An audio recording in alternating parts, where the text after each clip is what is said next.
then whatever life might throw at us, whatever the challenges of COVID-19, or in Ravi's case, cancer, I believe that we will finish well.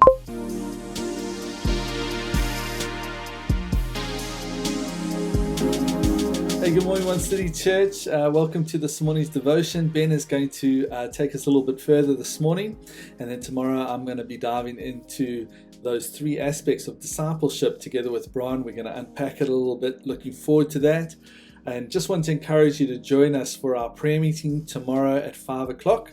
Took a break last week, but tomorrow it'd be great if as many of you as possible would connect in with us. And I know that sometimes it can be awkward, but at the same time, I think that there is great power in us coming together to be able to worship together and pray together. So won't you join us tomorrow? The link will be in the description of the video tomorrow, and you can click on it and be part of that. But over to Ben. So good morning, everybody. So great to be able to share with you, kind of sharing on a kind of following thought from Psalm 80, but also John 15, and in particular some of the things that we were thinking about yesterday, thinking about abiding with Christ. So one of the things that I want to talk about this morning is this is what I keep hearing in leadership circles, and not just within the church, but also with different business people that I connect with. I keep on hearing this, is that right now is a time for leadership. It's a time where more than ever, leadership is important. And the thought is that we must embrace the cultural moment and we must lead within our culture, within our prevailing culture, but also within the church. And whilst I agree with that deeply in principle, what troubles me is often what's missing from the conversation. And it's this, it's because the human heart is in itself, it just has this tremendous need for self-justification. And we can often feel the need to be needed. And if we're unaware of this, then at moments of crisis, we can find ourselves reacting and leading out of a place of inner need. And actually, over the long haul, that's not good. So one of the things I found during the lockdown is that God has exposed in my own heart certain ways where my role as a leader, my function as a leader, has shaped aspects of idolatry in my heart. So one of the things that I found really hard is I felt at times that actually I'm not really that needed within a present societal moment. And I found that I got pretty down about that. My day-to-day has looked very, very different. And so although there's lots of things that I can do, it's like it's somehow not the same. And so I think that God's kind of exposing certain things during the lockdown, certain pressure points which maybe talk about how our function and what we do has kind of become in some ways entangled with our meaning and purpose in an unhealthy way. So what am I talking about? Well, I think Leonard Sweet, he's a pastor and a theologian in North America. He put it like this. He said this: leadership is a function, followership is an identity. So it's really, really interesting that the first words that Jesus said to Peter were, "Follow me." But also the last words that Jesus said to Peter were, "Follow me." And Peter's response in those last words moments is to look across to John and say, "Yeah, but what about him, Lord?" But Jesus is saying to us in this moment, "Follow me." And what I'm saying is that the kind of leadership which I think is important in this current moment, and actually in all of life, is a leadership which is grounded first in the identity of followership.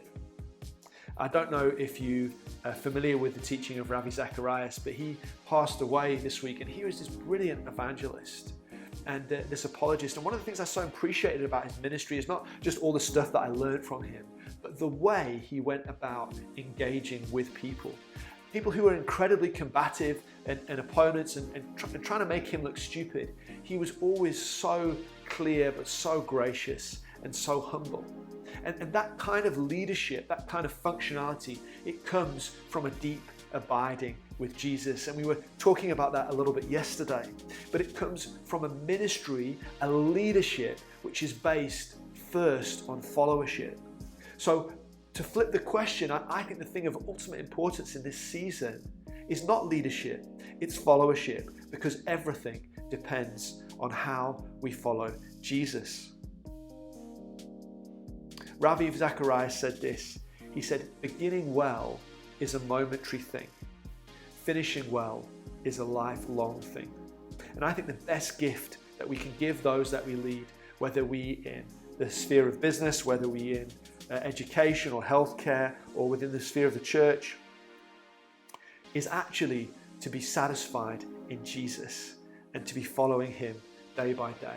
And if we can do that, then whatever life might throw at us, whatever the challenges of COVID-19, or in Ravi's case, cancer, I believe that we will finish well. So guys, I hope that was really helpful.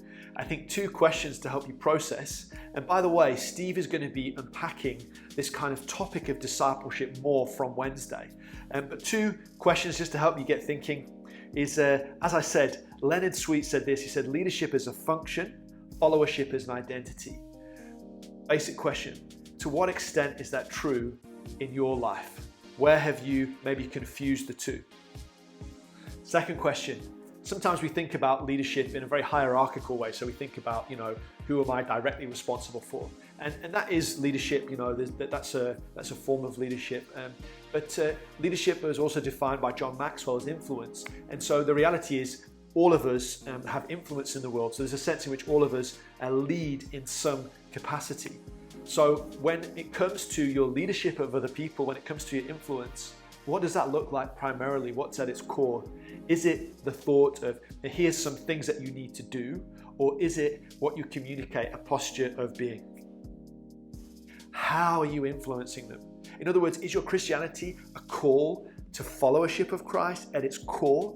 Or is it a call to others to do a list of things which might be good, but without the foundation of intimacy with Christ are actually just dry? Hey, thank you for that, Ben, and thanks for that great message on Sunday. You can still check it out on our Facebook page and YouTube page. And I know you mentioned yesterday that I said it wasn't that great, and that was just a lie, straight up. So he will receive some church discipline. But friends, don't forget to join us for prayer tomorrow. And also, just off the back of Ben's encouragement to us, let's look for all the ways in which we can influence people with the hope that we have in Christ. Have an awesome day. Lots of love to you all. See you tomorrow. Bye.